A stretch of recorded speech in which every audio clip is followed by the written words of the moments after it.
She laughed and said, "What, you think you're my only option?" during an argument about respect. I said, "Definitely not." Then I made sure she had other options by doing something she never saw coming. She stopped laughing when she found out. I, 28 male, guess I should have seen the red flags earlier. But when you're 3 years deep with someone, you tend to overlook things. Or maybe I just got too comfortable with the disrespect. The breaking point came last Thursday. Mia, 26, and I were arguing about her habit of making plans without considering me. Again, this time, she'd committed us to her cousin's destination wedding in Cabo without asking if I could get time off work. You can't just assume I'll drop everything because you decided something. Laughing. "Oh please, Marcus, like you have anywhere better to be." That's not the point. It's about respect. Respect? What, you think you're my only option? Something in her tone, the casual cruelty of it, the absolute certainty that I'd just take it. Me, definitely not. Good, then stop acting like I need to run every little thing by you. She grabbed her purse, still smirking. "I'm going to Jade's, don't wait up." Sitting alone in our apartment, my apartment technically, since I paid 90% of everything, I realized I was done. Not angry done, just done. The thing about Mia, she loved having options. Loved keeping guys on the back burner, collecting Instagram DMs like trophies. Always made sure I knew about them too. This guy from the gym asked for my number. My ex texted again. The bartender was totally hitting on me. Cool, let's see how much she enjoys those options. First I made a call. "Hey Terrence, it's Marcus. You still looking for a roommate?" Terrence, "Bro, yes. When can you move in?" Me? "How's this weekend?" See, I'd been covering most of our lifestyle. My tech job paid well, hers in retail, not so much, but she had champagne tastes on a beer budget. I'd been enabling it. Rent, utilities, groceries, her gym membership, even her phone bill. "Just until I get promoted," she'd say. Friday morning, while she was at work, I started Operation Reality Check. Step 1, the phone.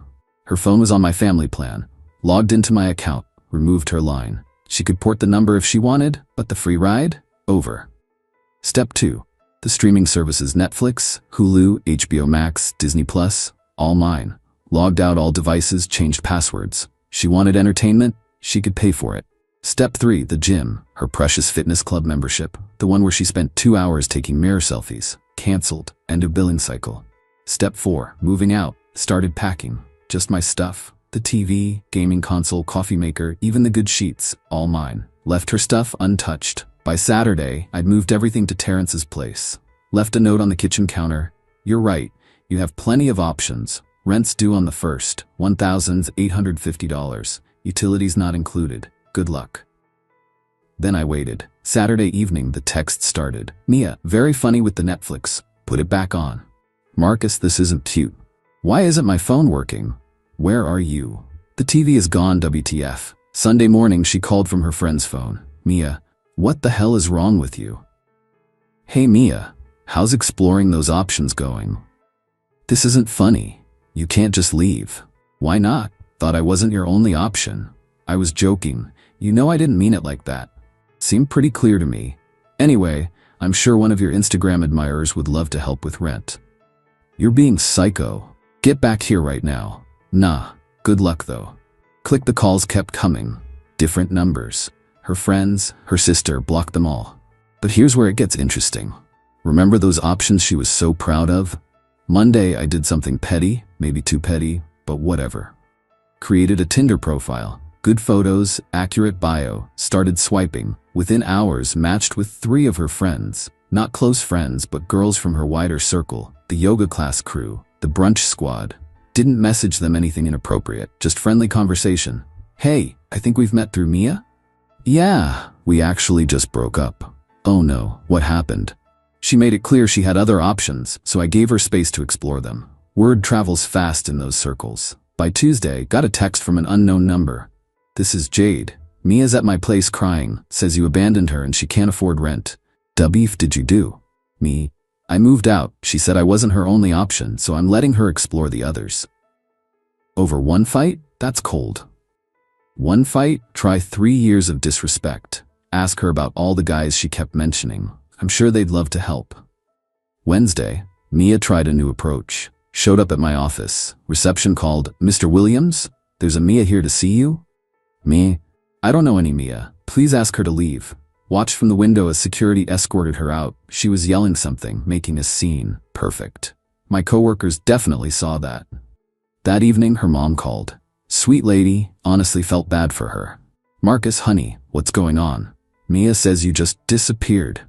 Me, "Mrs. Chen, I moved out. Mia made it clear she had other options, so I'm respecting her choice. She's saying she can't afford the apartment. That's unfortunate. Maybe she should have thought about that before treating me like an ATM with no feelings. But you two were together 3 years. Which is why it hurts that she laughed in my face about having options. I'm done being disrespected. She didn't mean it. She did. And now she's facing the consequences. Take care, Mrs. Chen." Update 1. 2 weeks later. The entitlement escalation was wild, y'all. First, the financial reality hit.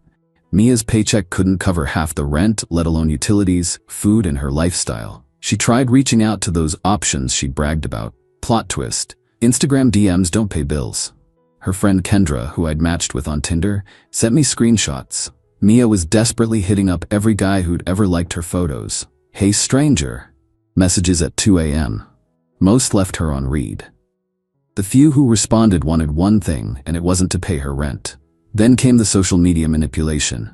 She posted crying selfies with captions like, "When someone you trusted abandons you." And some people can't handle strong, independent women. I didn't respond. But I did post myself at a nice restaurant with coworkers, at the gym making gains, simple shots of my new place looking peaceful. Living my best life. The comparison must have stung because she escalated. Thursday, she tried to break into my old apartment with her spare key. Forgot I'd told the landlord about the breakup. He'd already changed the locks.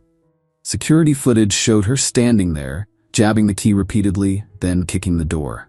Landlord called me. "Your ex just tried to break in. Want me to call the cops?" Me, "Nah, just document it. Might need it later." Friday, the smear campaign began. She told everyone I'd been financially abusive, that I'd trapped her by paying for everything, then yanked it away. Some people bought it. My response? Posted one thing to my story. Paying for someone's entire life for 3 years equals financial abuse? Interesting math. Her flying monkeys came out. Rachel, her best friend, DM'd, "You're disgusting.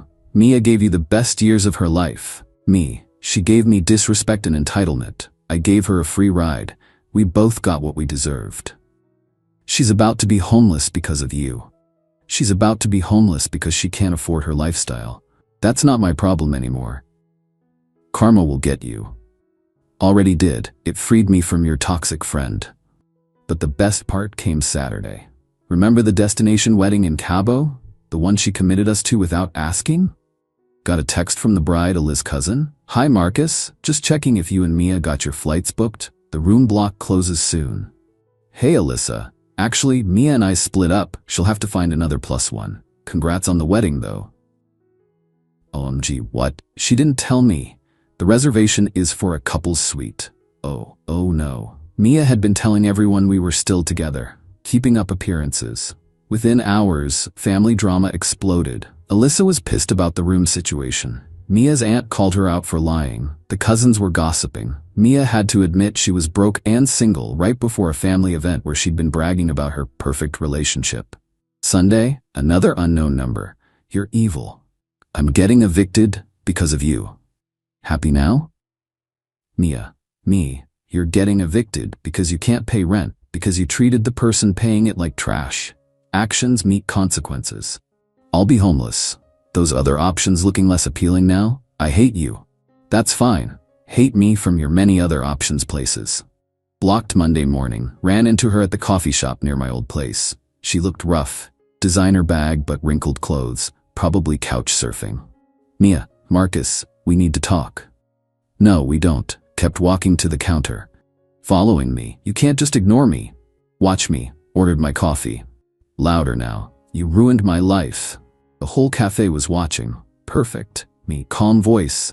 "You ruined your own life. I just stopped funding it."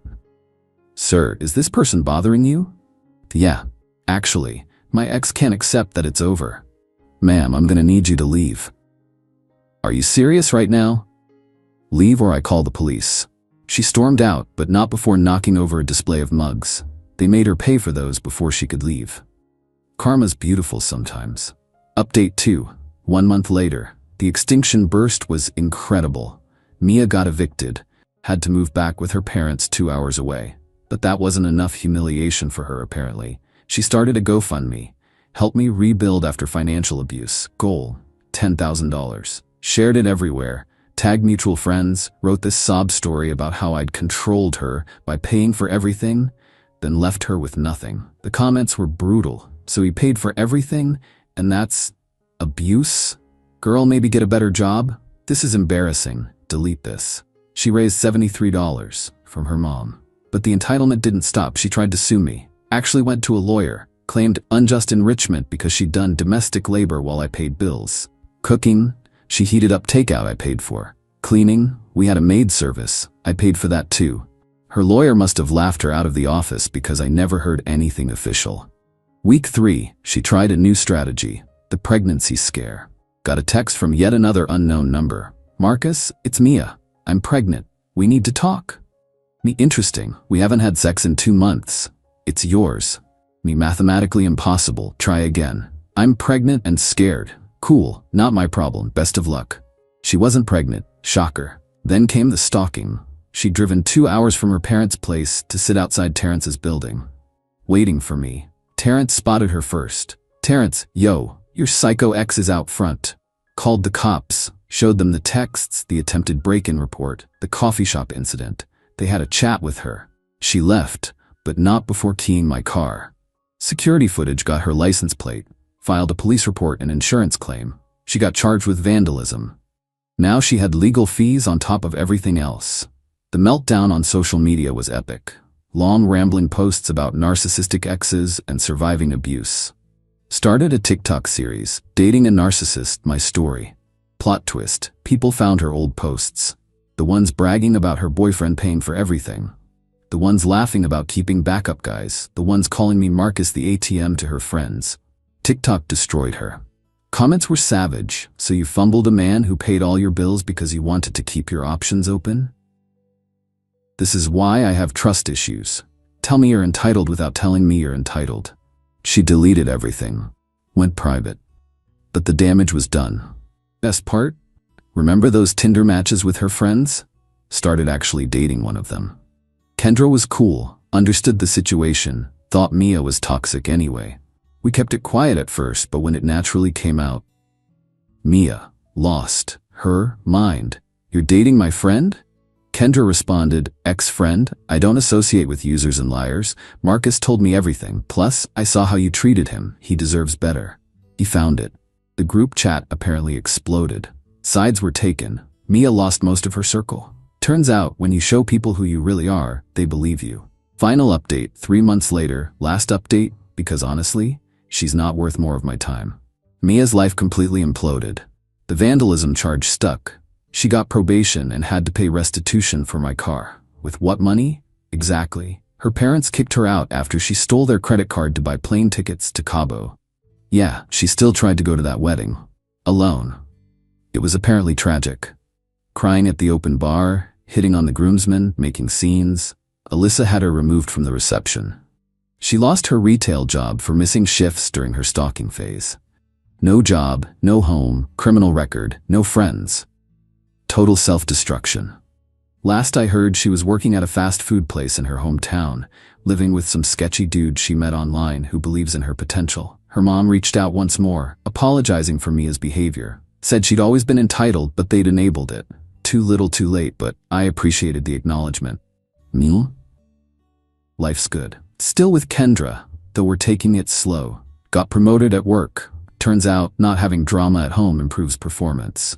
Lost 15 pounds hitting the gym regularly instead of arguing about respect. Terrence and I turned our place into a proper bachelor pad. Gaming setup, sports memorabilia, 0 throw pillows. It's beautiful. Sometimes I think about those 3 years. The money spent, the disrespect tolerated, the emotional energy wasted. But then I remember the lesson learned. When someone shows you who they are, believe them. When they laugh at the idea of respecting you, Laugh back by respecting yourself. When they say you're not their only option, prove them right by becoming your own best option.